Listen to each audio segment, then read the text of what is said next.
नमस्कार। इतिहास के इस लेक्चर में आपका स्वागत है और आज हम बात करने जा रहे हैं मध्यकाल की। साथियों, अब तक हम प्राचीन इतिहास में हम पूरे मध्यकाल तक पढ़ चुके थे। इसके अलावा हम दक्षिण भारत को भी पढ़ चुके हैं। दक्षिण भारत में किस तरीके से राजवंश हुए हैं, किस तरीके से यहाँ पे शासन किया गया, किस तरीके से यहाँ पे चीजें हुई, हम इस सबको पढ़ चुके हैं। अब हम दिल्ली सल्तनत को पढ़ेंगे और जानेंगे आखिर क्या रहा दिल्ली सल्तनत में खास, और कैसे हुआ इन्वेजन, कैसे इस्लामिक आक्रमणकारी भारत देश में आए और यहाँ पे उन्होंने सत्ता स्थापित की अपनी। हम इन सभी बातों को पढ़ेंगे और अपने प्रश्नों का विश्लेषण भी करेंगे, कहाँ से आपके प्रश्न बन सकते हैं। तो दिल्ली सल्तनत की अगर हम टाइम पीरियड की बात करें, हम इसको दिल्ली सल्तनत और मुगल काल दोनों अलग अलग चीजें हैं, आप याद रखिएगा। ये दिल्ली सल्तनत की हम बात कर रहे हैं और हम जब मुगल आ जाएंगे बाबर से हम मुगल काल की बात करेंगे। ये दोनों अलग अलग पीरियड हैं। जो मुस्लिम शासक थे उनके हमने साम्राज्य काल को दो भागों में विभाजित कर दिया है, दिल्ली सल्तनत और मुगल काल। तो दिल्ली सल्तनत का टाइम पीरियड की अगर हम बात करें तो 1506 से लेकर 1526 तक होता है। 1526 ही क्यों होता है? ये इसलिए क्योंकि 1526 में आप देखेंगे प्रथम पानीपत का युद्ध हो जाएगा। पानीपत का प्रथम युद्ध हो जाएगा बाबर के द्वारा, इब्राहिम लोदी को हरा दिया जाएगा। तो इसलिए ये आपको 1526 इंपॉर्टेंट डेट है। और 1206 से शुरुआत होती है दिल्ली सल्तनत की, क्योंकि आप जानते हैं 1191 में मोहम्मद गौरी और पृथ्वीराज चौहान के बीच में तराइन का युद्ध हुआ था, प्रथम युद्ध। इसमें हार गया था गौरी और 1192 में फिर से तराइन के द्वितीय युद्ध में पृथ्वीराज चौहान की पराजय हो गई थी। पृथ्वीराज तृतीय भी बोला जाता है इसको। इसकी पराजय हो गई थी। इसके बाद में भारत में मुस्लिम शक्तियां आ गई थी और कुतुबुद्दीन ऐबक ऐसे में आगे आता है और भारत में शासन करना शुरू करता है। तो आखिरकार 1206 से शुरुआत करता है वो अपने साम्राज्य की। इसको मामूलक वंश भी बोला जाता है। जो कुतुबुद्दीन ऐबक शुरुआत करता है तो इसको ममलूक या फिर इसको गुलाम वंश भी बोला जाता है, गुलाम वंश, क्योंकि ये गुलाम हुआ करता था। आप देखेंगे जो कुतुबुद्दीन था ये मोहम्मद गौरी का गुलाम हुआ करता था, इसलिए इसको ममलूक या गुलाम वंश भी बोला जाता है। ठीक है, तो ये आप इसका याद रखिएगा, दिल्ली सल्तनत का एक टाइम पीरियड। तो आइए अब बात करते हैं कुछ बेसिक। तो देखिए साथियों, तुर्की आक्रमणकारियों के पश्चात भारत में दिल्ली सल्तनत की स्थापना हुई। तुर्की आक्रमणकारियों के बाद भारत में दिल्ली सल्तनत की स्थापना हुई, जिसके अंतर्गत अलग अलग शासकों ने शासन संभाला था। इस क्रम में सर्वप्रथम कुतुबुद्दीन ऐबक, एक सेकंड रुकिएगा, कुतुबुद्दीन ऐबक का नाम आता है, जिसे ममलूक वंश की नींव रखी थी। पहले इसे दास वंश भी बोला जाता था शुरुआत में इसे, किंतु कुछ कारणों से दास और ममलूक शब्दों के सटीक निर्धारण की वजह से बजाय में कुछ प्रॉब्लम था। तो ऐसे में क्या किया गया, ममलूक भी इनको बोला जाने लगा बाद में, और ममलूक ही को शब्द को ज्यादा बेहतर माना गया इनको। ठीक है, याद रखिएगा। कुछ इतिहासकारों ने इस वंश को इलवरी वंश की भी संज्ञा दी है, तो याद रखिएगा ये भी एक नाम इसके लिए मिलता है, इसको इलवरी वंश की भी संज्ञा दी है। ठीक है, इलवरी वंश की भी संज्ञा दी है कुछ इतिहासकारों ने। तो चलिए शुरू करते हैं। क्यों इलवरी वंश की संज्ञा दी है, लेकिन एक चीज याद रखिए, कुतुबुद्दीन ऐबक इलवरी तुर्क नहीं था, ये तुर्कों की एक्चुअली शाखा है एक इलवरी, तो इसलिए ये कुतुबुद्दीन ऐबक नहीं था, लेकिन फिर भी इनको संज्ञा दी जाती है इलवरी वंश की। ठीक है, आगे बात करते हैं। आइए कुतुबुद्दीन ऐबक पर बात करते हैं। स्लेव्ड या गुलाम डायनेस्टी या ममलूक वंश, तो ये हमारा कब से कब तक शुरू होता है? ये हम कुतुबुद्दीन ऐबक को कुल मिला के ये 1206 से 1290 तक होता है इनका साम्राज्य का काल। The slave dynasty rule from 1206 से 1290 तक इनका जो गुलाम ममलूक डायनेस्टी है इसका शासन होता है। इसमें कई सारे राजा आते हैं, आइए इनके बारे में बात करते हैं। पहले तो इसमें आता है कुतुबुद्दीन डायनेस्टी, इसको 3 पार्ट में हम डिवाइड कर सकते हैं। जो ममलूक वंश से गुलाम डायनेस्टी है, इसमें 1206 से 1211 तक हम कुतुबुद्दीन कुतुबुद्दीन ऐबक के बारे में जानते हैं, ये इसका शासन हुआ करता था। हम जानते हैं इसने कुतुब मीनार का निर्माण करवाया था। कुतुब मीनार क्या है एक्चुअली में? जब मुस्लिम शासक विजेता बनते थे तो वो मीनार बनवाते थे, मीनार का निर्माण करवाते थे।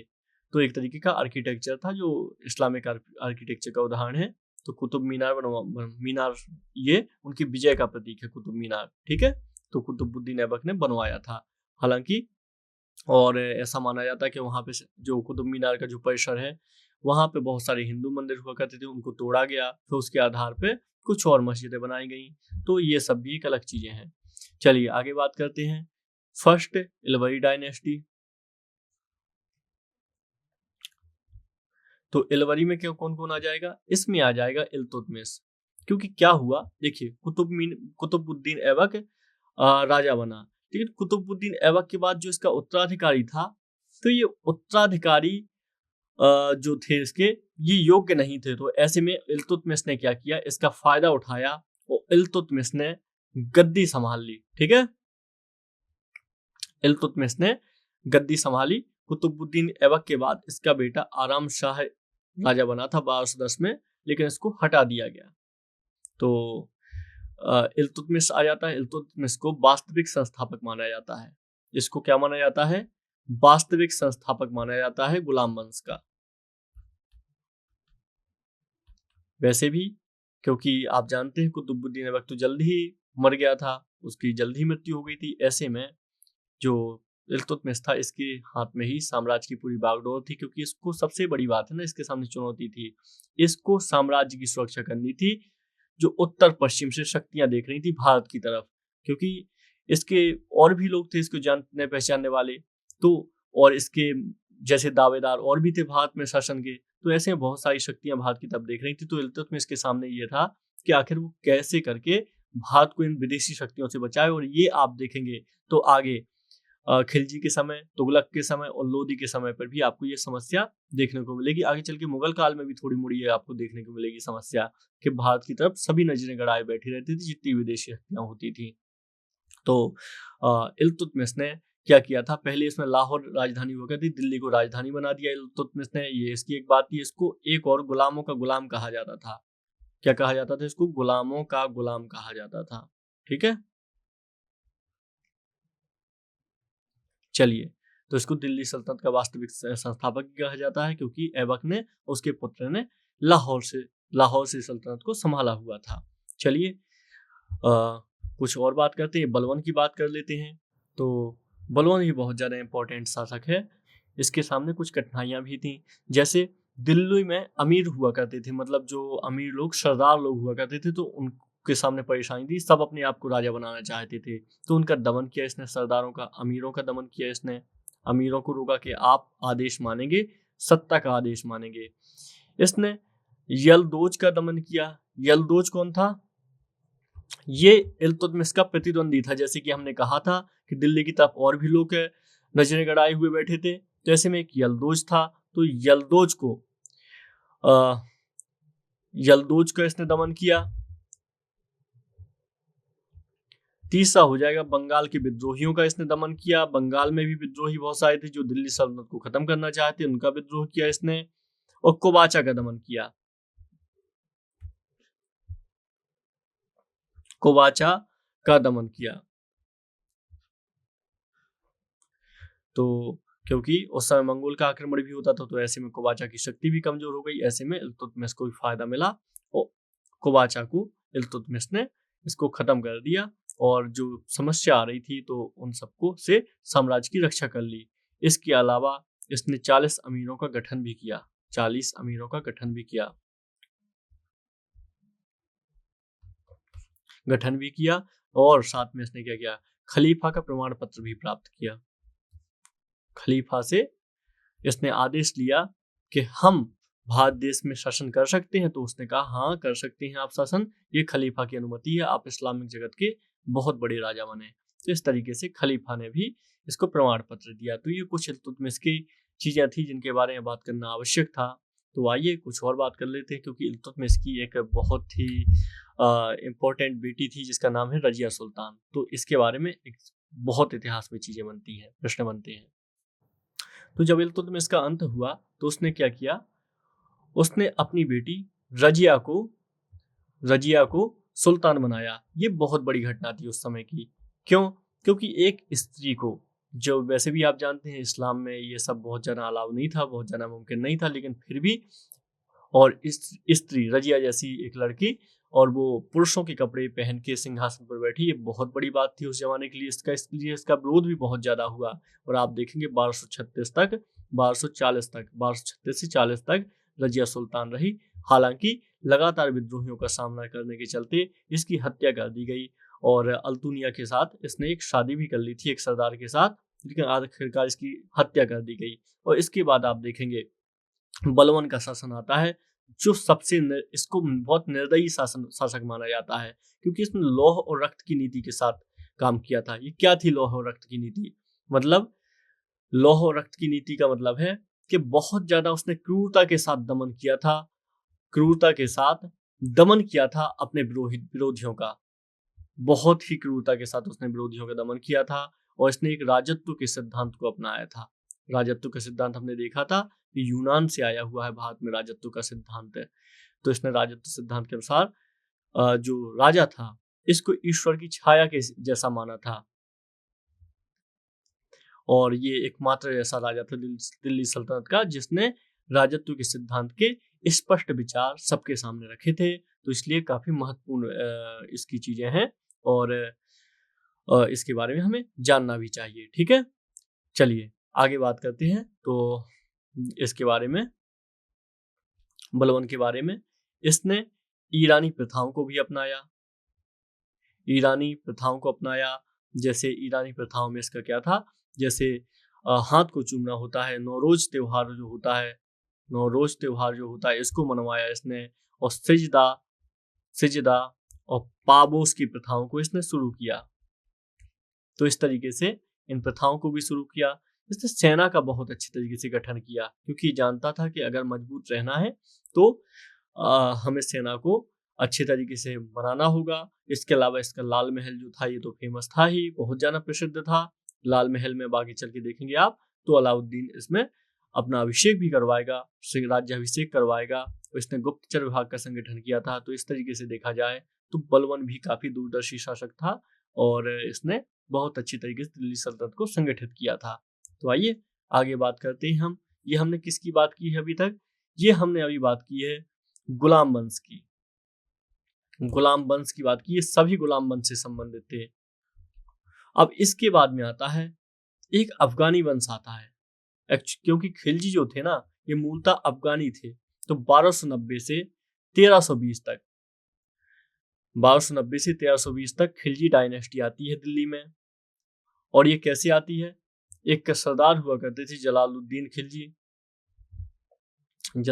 खिलजी एक सरदार हुआ करते थे, जो पहले सिलेब डायनेस्टी के अंडर में, और भी इन लोगों ने बहुत सारे लोगों के अंडर में काम किया है। तो जलालुद्दीन खिलजी ने अपनी खिलजी डायनेस्टी की शुरुआत की, स्थापना की, और मंगोलों से भी काफी हद तक रक्षा की दिल्ली की। आखिरकार हालांकि इसको बहुत ही अंतिम समय में अपने राज्य सत्ता सुख भोगने का अवसर मिला था, तो थोड़ा सा ये इसको ऐसा एनसीईआरटी में लिखा हुआ है कि उदार हो गया था। ये अपने बारे में लिखता है, मैं देखता हूँ कि किले की दीवारों के पास से देखता हूँ कि हिंदू अपना जश्न मना रहे हैं, अपने ईश्वर को लेके जा रहे हैं, और मैं कुछ नहीं कर पाता हूँ। खूब ढोल नगाड़े के साथ वो अपनी यात्रा निकालते हैं, लेकिन मैं देखता रह जाता हूँ, मैं कुछ बोल नहीं पाता हूँ। तो इस तरीके की चीजें भी लिखता है जलालुद्दीन। फिर इसी के बाद में जलालुद्दीन का वध करके, हत्या करके, अलाउद्दीन खिलजी बनता है, राजा बनता है, सुल्तान बनता है।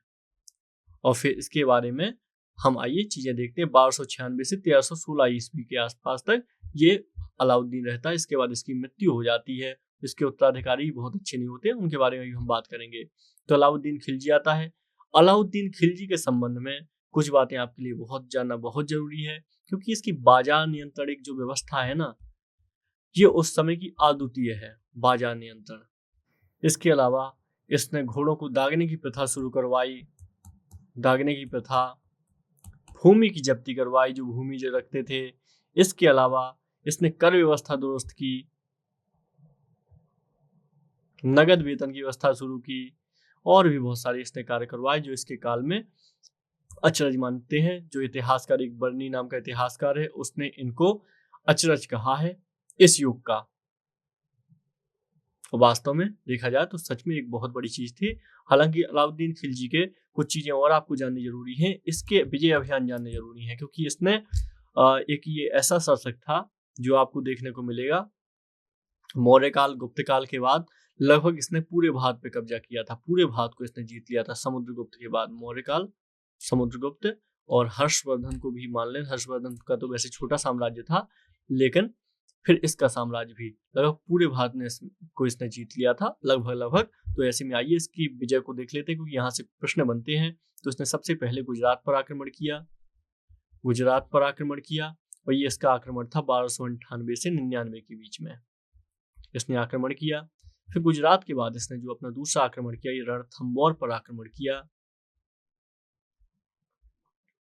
रणथंबोर पर आक्रमण किया इसने 1301 ईस्वी में। रणथंबोर के बाद इसने चित्तौड़ की विजय की, जिसके बारे में हमें पद्मावत, जायसी का पद्मावत मिलता है, जिसमें एक रानी पद्मिनी की कहानी लिखी हुई है, जिसके बारे में एक फिल्म भी बन चुकी है। तो चित्तौड़ की विजय इसने की थी 1303 में। और इसके बाद इसकी विजय अभियान लगातार जारी रहे। इसने मालवा की विजय की, और मालवा में तो बहुत लूटपाट भी की इसने। तो मालवा की विजय की इसने 1305 ईस्वी में। तो ये इस तरीके से एक विजय अभियान था। इसके अलावा इसने दक्षिण भारत में भी विजय अभियान बहुत सारे किए, इनके बारे में भी जान लेते हैं। तो इसने मारवाड़ की विजय के बाद आइए दक्षिण भारत में कौन कौन से अभियान किए, इनके बारे में लिखते हैं हम।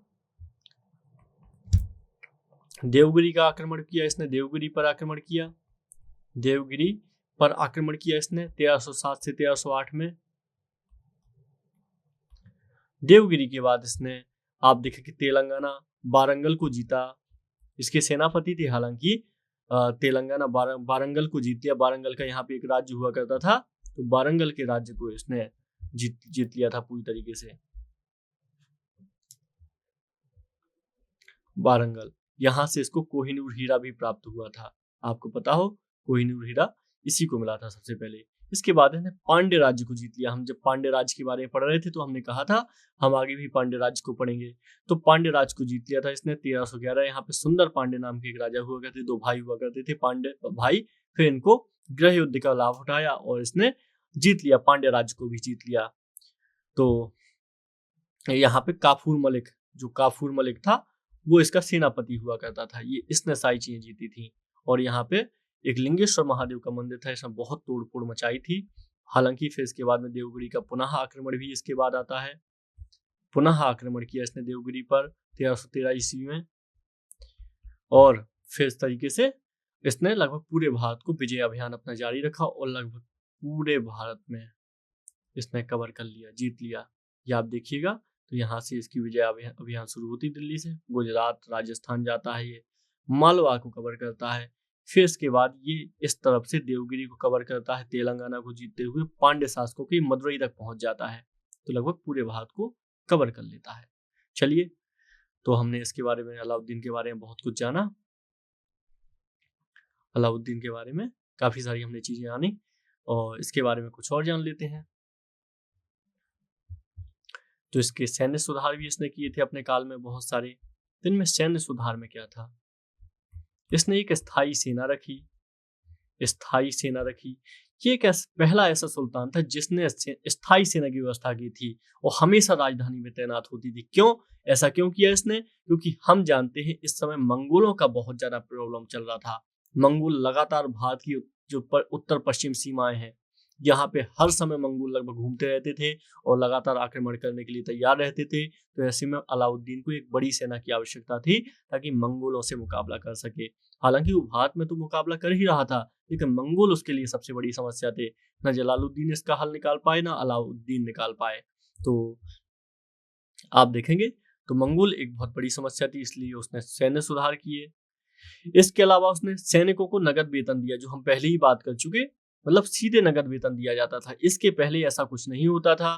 तो सेना को नगद वेतन की व्यवस्था शुरू की थी इसने। पहले जागीर वगैरह देने की और जो लूट वूट का धन होता था उसको देने की व्यवस्था चलती थी, लेकिन इसने उसको खत्म कर दिया और सैनिकों को वेतन में 234 टंका प्रतिवर्ष था। ये टंका क्या था? ये एक सिक्के का नाम है। ये टंका एक सिक्के का नाम है। और अगर घोड़ा है, एक घोड़ा अगर ये रखते हैं तो इसके लिए इनको अलग से 78 टंका मिलते थे। तो ऐसे में जो घोड़े हुआ करते थे तो वो अच्छी नस्ल के घोड़े चाहिए होते थे, लेकिन क्या करते थे सैनिक, इसमें खराब घोड़े लगा देते, पुराने बूढ़े घोड़े लगा देते थे और जो घोड़ों की अच्छी किस्में नहीं लगाते थे। तो ऐसे में क्या किया जाता था, इसने घोड़ों को दागने की प्रथा शुरुआत की। दागने की प्रथा शुरुआत की इसने घोड़ों को, और इससे क्या कर दिया कि अच्छे घोड़ों के स्तर पर घटिया घोड़ों को बदला ना जा सके, इसके लिए घोड़ों को दाग दिया जाता था। और क्योंकि घटिया घोड़े युद्ध के समय पे काम नहीं कर पाते थे तो परेशानियां होती थी और सुल्तान को भी परेशानी होती, राजकोष का भी नुकसान होता था। तो इस तरीके से आप ये सारी चीजें देखेंगे। अगर कर व्यवस्था की बात करें तो कर व्यवस्था के बारे में हम जानते हैं, इसने बहुत ज्यादा कर बढ़ा दिया था। 1/2 भाग लेने लगा था कर का। जो उपज हुआ करती थी इसका 1/2 भाग हुआ करता था। इसके अलावा जो हिंदू पदाधिकारी हुआ करते थे पहले पुरानी व्यवस्था में, जैसे मुकद्दम हुआ कर, खुद चौधरी भूमि कर वसूल किया करते थे, इन सबको इसने खत्म कर दिया और इन अधिकारों से इसने वंचित कर दिया और इसने सीधे कर की व्यवस्था शुरू की। और जो मुकद्दम, ये जो आपके एग्जाम में शब्द भी आते हैं कि मुकद्दम का अर्थ है मुकद्दम, खुद चौधरी, ये सारे पदाधिकारियों को इसने समाप्त कर दिया। और बाकी हम पहले ही बात कर चुके हैं, वस्तुओं पर मूल्य नियंत्रण प्रणाली इसने शुरू की थी। तो जो आवश्यक जीवन निर्वाह की वस्तुएं थी उनको मूल्य स्थायी कर दिया था। जैसे आपका अगर अनाज का मूल्य ये है तो यही मूल्य रहेगा, अगर इससे ज्यादा मूल्य लगाया किसी ने तो उसको सजा दी जाती थी।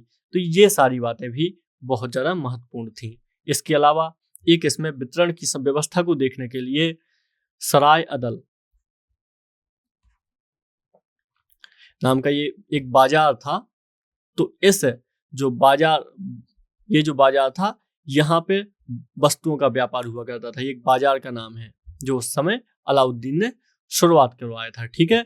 और बाकी इसमें एक अधिकारी भी हुआ करता था, दीवान ए रियासत। दीवान ए रियासत, ये जो अधिकारी हुआ करता था ये बाजार व्यवस्था का नियंत्रण किया करता था और इसको संभाला करता था, व्यवस्था की देखरेख किया करता था। ठीक है।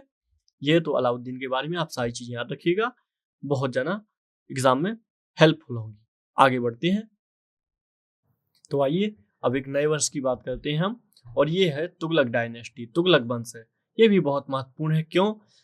क्योंकि आप देखेंगे 1320 में गयासुद्दीन तुगलक जो है, तुगलक वंश के संस्थापक, ये महमूद खिलजी की हत्या कर देते हैं अंतिम शासक नासरुद्दीन खुसरो। नासरुद्दीन खुसरो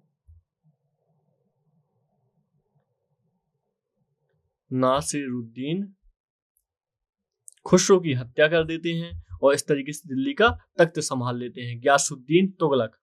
तो इनको गाजी मलिक भी कहा जाता है। और 1320 से 1325 तक इनका जो काल था पूरा। फिर इसके बाद में इनकी मृत्यु हो जाती है। इसके बाद में मोहम्मद बिन तुगलक आता है। बर्नी ने इसकी खूब प्रशंसा की है क्योंकि ये बहुत पराक्रमी था। इसकी बड़ी बड़ी योजनाएं इसने बनाई, हालांकि उनमें से अधिकतर योजनाएं फेल हो जाती हैं। तो 1325 से 1351 तक शासन करता है। और तीसरा शासक है इसमें फिरोज शाह तुगलक, जो ये महत्वपूर्ण शासक हैं तुगलक वंश के। तो आइए इनके ही बारे में बात करते हैं हम। तो गयासुद्दीन तुगलक सत्ता संभालता है, ऐसे में कुछ साल वो सत्ता चलाता भी है। इसके बाद में उसकी मृत्यु हो जाती है। एक जो मोहम्मद बिन तुगलक है, एक उसके स्वागत में लकड़ी का एक महल टाइप का बनवाता है, कुछ ये मान लीजिए कुछ स्ट्रक्चर बनवाता है और ये स्ट्रक्चर उसी के ऊपर गिर जाता है, गयासुद्दीन तुगलक के ऊपर में, उसकी मृत्यु हो जाती है। तो इसके बाद में मोहम्मद बिन तुगलक शासक बनता है और ये लगातार साम्राज्य का विकास करता है। तो मोहम्मद बिन तुगलक की कुछ योजनाएं हैं, इसमें दोआब में कर वृद्धि करता है। दोआब हम जानते, गंगा यमुना का दोआब की हम बात कर रहे हैं, जो हमने बात की थी पाल प्रतिहार और कन्नौज, राष्ट्रकूटों का जब कन्नौज को लेके संघर्ष हुआ था। तो ये वही है, वही क्षेत्र है गंगा यमुना का दोआब, जिसके लिए तब भी संघर्ष हुआ था और आज भी जिसके लिए पूरा उत्साह है और सारे राजा उत्साही रहे हैं, क्योंकि इससे कर ज्यादा आता था। ये इसमें जो जमीन हुआ करती थी काफी उपज अच्छी जमीन हुआ करती थी दोआब में। तो कर वृद्धि ये करता है। कर वृद्धि करता है। फिर इसके बाद में और इसके अलावा इसकी राजधानी परिवर्तन करता है।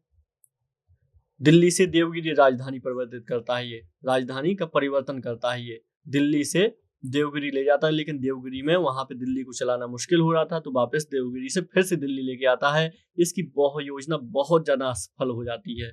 इसके अलावा एक सांकेतिक मुद्रा का प्रचलन करता है। ये भी बहुत ज्यादा प्रसिद्ध है, सांकेतिक मुद्रा का चलन। तो ये भी अप्रचलित हो जाती है। बर्नी तो इसके बारे में लिखते हैं कि जो सुल्तान का किला था ना, सुल्तान का महल था, इसके सामने जो इस सांकेतिक मुद्रा जब वापस करने के लिए कहा, तो इसका एक बहुत बड़ा पहाड़ बन गया था सांकेतिक मुद्रा का, जब लोगों ने वापस करनी शुरू की, क्योंकि सांकेतिक मुद्रा से बहुत सारी समस्याएं आ गई थी। ये इसकी जो योजना थी ये पूरी तरह फेल हो गई थी, तो इसलिए योजना असफल हो गई थी। और इसका एक और है खुरासान पर आक्रमण।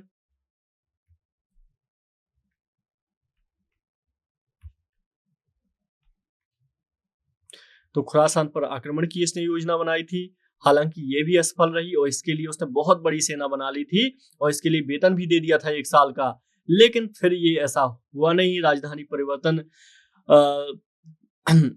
इसमें और सारी मध्य एशिया की राजनीति में बहुत सारी परेशानी आ गई थी, तो ये खुरासान पर आक्रमण का जो प्लान था इसको कैंसिल करना पड़ा। तो ये भी इसके लिए एक बहुत बड़ा झटका था, जिसके कारण ये फेल हो गया, इसकी योजनाएं फेल हो गई।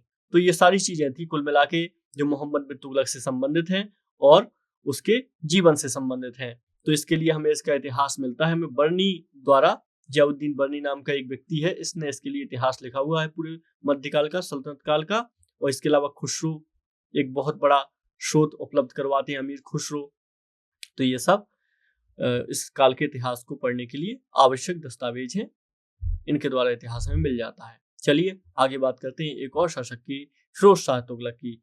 ये फिरोज शाह तुगलक थोड़ा सा मोहम्मद बिन तुगलक जितना पराक्रमी तो नहीं था, और मोहम्मद बिन तुगलक की जो दृष्टि थी अन्य धर्मों को लेकर उदार हुआ करती थी, लेकिन फिरोज शाह तुगलक की दृष्टि ऐसी नहीं हुआ करती थी। इसने कोशिश की कि जो उलेमा वर्ग है और जो मुस्लिम धर्मगुरु हैं इनको खुश रखा जाए। इस दृष्टि से इसने जो हिंदुओं पर है धार्मिक कर लगाना शुरू भी कर दिए। इसने हिंदुओं पर धार्मिक कर भी लगाया इसने, और भी इसने ऐसी बहुत सारी योजनाएं की जो हिंदुओं के विरुद्ध थी, और एक तरीके से इसने तुष्टिकरण की नीति भी अपनाई फिरोज शाह तुगलक ने। चलिए आगे बात करते हैं। तो हम चर्चा करेंगे लोदी वंश, सैयद वंश पर। सैयद वंश क्यों महत्वपूर्ण है? 1414 से 1451 तक ये वंश रहा है। तो इसमें एक शासक हुआ है खिज्र खां। ये खिज्र खां इसका संस्थापक शासक है। जब तुगलक वंश में आप देखेंगे तो तुगलक वंश पूरी तरह कमजोर हो जाता है, और 1398 में, यहाँ पे आप देखेंगे 1398 में तैमूर लंग का आक्रमण होता है, तैमूर लंग का। ऐसे में जो सुल्तान होता है तुगलक सुल्तान, ये दिल्ली छोड़ के भाग जाता है, और फिर एक शासक आता है आगे, सैयद आता है, एक सरदार आता है खिज्र खां नाम का। फिर ये दिल्ली की सत्ता को संभाल लेता है आखिरकार, और फिर एक सैयद वंश की स्थापना करता है। ठीक है, सैयद वंश की स्थापना करता है। सबसे प्रतापी शासक था ये सैयद वंश का। तारीख ए मुबारक शाही नाम का एक ग्रंथ है, एक इतिहास है, तारीख ए मुबारक शाही, मुबारक शाही। इसमें खिज्र खां को सैयद बताया हुआ है। ठीक है, ये आप याद रखिएगा। तो खिज्र खां का शासन बहुत ज्यादा दिन नहीं चल पाया, लेकिन फिर भी ये एक महत्वपूर्ण सल्तनत थी, उस समय की महत्वपूर्ण शासक था। क्यों? क्योंकि उस समय वैक्यूम चल रहा था, कोई भी योग्य शासक नहीं था जो दिल्ली सल्तनत की गद्दी को संभाले। तो ऐसे में इसके बाद में एक नए वंश का उदय होता है, सैयद वंश के बाद लोदी वंश है। ये काफी महत्वपूर्ण है। 1451 से 1526 क्यों इंपॉर्टेंट है? आप देखेंगे इस वंश की सत्ता बहलोल लोदी ने संभाली थी। बहलोल लोदी ये काफी महत्वपूर्ण सुल्तान था दिल्ली का, 1451 से 1489 तक। सिकंदर लोदी, और फिर इसके बाद इब्राहिम लोदी। इब्राहिम लोदी के बारे में आइए बात करते हैं। इब्राहिम लोदी सबसे अंतिम शासक था इसका। जैसे इब्राहिम लोदी का युद्ध हुआ था, इब्राहिम लोदी और बाबर का युद्ध हुआ था, जिसको हम पानीपत के प्रथम युद्ध के बारे में जानते हैं। पानीपत का प्रथम युद्ध के बारे में जानते हैं, ये 1526 में हुआ था। तो इस तरीके से ये जो लोधी साम्राज्य है, इसकी सत्ता खत्म हो जाती है और शुरुआत होती है भारत में यहाँ से मुगल दौर की, मुगल काल की शुरुआत होती है, क्योंकि बाबर इसमें फिर राज्य की स्थापना करता है। बहुत सारी बाबर के सामने परेशानियां होती हैं, लेकिन अंततः बाबर इस साम्राज्य को जीत लेता है, लोधी साम्राज्य को। आपको बता दें कि लोधी साम्राज्य अफगानी साम्राज्य था। मतलब अगर बात की जाए तो दो अफगानी साम्राज्य हुए, एक खिलजी और एक अफगानी। ये दूसरा अफगानी साम्राज्य था भारत में, क्योंकि जो तुर्की लोग हुआ करते थे, अफगानी जो मुस्लिम हुआ करते थे, उनको ज्यादा पसंद नहीं किया करते थे, तो ऐसे में बहुत ज्यादा नहीं हो पाए हैं। लेकिन हालांकि ये दो साम्राज्य लोधी है, ये लोधी दूसरा अफगानी साम्राज्य इसको बोला जाता है। अफगानी, अफगानिस्तान से थे ये। ठीक है, चलिए याद रखिएगा। अब हम इनमें कल्चर सिंथेसिस देख लेते हैं कि कैसा क्या सल्तनत के पीरियड में भारत को क्या मिला और भारत ने क्या किया, और भारत के लिए इसकी जो बड़ी चीजें रहीं, जो बड़े फायदे रहे, वो क्या रहे। आइए उनके बारे में बात कर लेते हैं। तो देखिए, जो सल्तनत काल था, आप जानते हैं इसके पहले भारत बहुत छोटे छोटे भागों में बट गया था। भारत में बहुत सारे राजा हो गए थे। तो ऐसे में सल्तनत काल में जो मुस्लिम आक्रमणकारी आए, इन्होंने कुछ ने तो भारत को लूटा, जैसे मोहम्मद, जैसे आपका हो गया कुछ महमूद गजनवी, कुछ आक्रमणकारियों ने भारत को लूटा। लेकिन बहुत सारे जैसे तैमूर लंग, तो इन लोगों ने लूटा, लेकिन बहुत सारे लोग यहाँ पे आए, यहीं रच बस गए। उन्होंने दिल्ली को संभाला, उन्होंने यहीं पर शासन स्थापित किया अपना। इनमें से कुछ सहिष्णु शासक भी हुआ करते थे, कुछ सहिष्णु नहीं भी थे, और कुछ राजनीतिक धर्म का पालन करते थे। तो ऐसे में जो वैक्यूम क्रिएट हो गया था यहाँ पे राजनीतिक, इसको भरने का कार्य किया इस सल्तनत ने। इसके अलावा इसके जो योगदान था, आर्थिक योगदान, उसने जो कॉइन व्यवस्था थी, मुद्रा व्यवस्था, इनको अच्छे तरीके से संचालित किया, मुद्रा व्यवस्था को बदला। यहाँ पे हमको वास्तुकला के क्षेत्र में मिश्रण देखने को मिलेगा। भारतीय जो हिंदू पद्धतियां थी और जो इस्लामिक पद्धतियां थी, इनका हमको मिश्रण देखने को मिलेगा। और यहीं पर हम देखेंगे आगे चल के, जिसकी हम बात करते हैं गंगा जमुनी तहजीब, तो गंगा जमुनी तहजीब भी आगे चल के विकास हमको देखने को मिलेगा। तो ये हमारे सल्तनत काल से प्राप्त होता है। इसके अलावा हमें इस काल का इतिहास प्राप्त होता है। हमें अमीर खुसरो जैसे व्यक्ति प्राप्त होते हैं, जो अपने को तूतीय हिंद बोला करते थे। अमीर खुसरो ने बहुत सारा इतिहास कवर किया हुआ है, लिखा हुआ है। इसके अलावा इसने बहुत सारे शौर सैनी, जैसे हम जानते हैं, जो खड़ी हिंदी के विकास में योगदान दिया। और साथ में जो सूफी परंपरा है, इस सूफी परंपरा के कारण जो भारत का दर्शन था, इसमें निर्गुण जो दर्शन था, निर्गुण भक्ति, इसका विकास हुआ। हालांकि हमारे यहाँ पहले ही इसका विकास काफी हो चुका था। आप देखते हैं शंकर ने जब अद्वैतवाद के बारे में बात की थी या 10वीं सदी में, तभी से इसका विकास हो रहा था। लेकिन सूफी परंपरा आने के बाद जो भक्ति का तत्व था, इसमें निर्गुण भक्ति और ज्यादा सबल हो गई। तो ये सब भी धर्म के क्षेत्र में भी हमें बहुत सारी चीजें देखने को मिलती हैं। और समाज की बात करें तो समाज में जो वर्ण व्यवस्था थी, जाति थी, वो और भी जो राजपूत काल आ जाने के बाद और ज्यादा बुरी अवस्था में आ गई। महिलाओं की स्थिति और ज्यादा कम हो गई, शूद्रों की स्थिति और ज्यादा कम हो गई। तो ये सब परेशानियां तो हुई ही है। तो इस तरीके से हमने देखा, पूरा इतिहास देख लिया हमने यहाँ पे मध्यकाल का।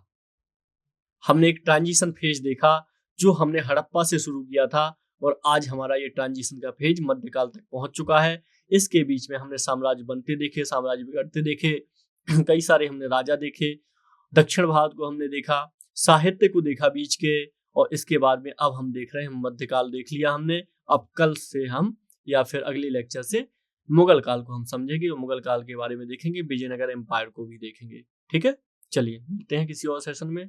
नमस्कार।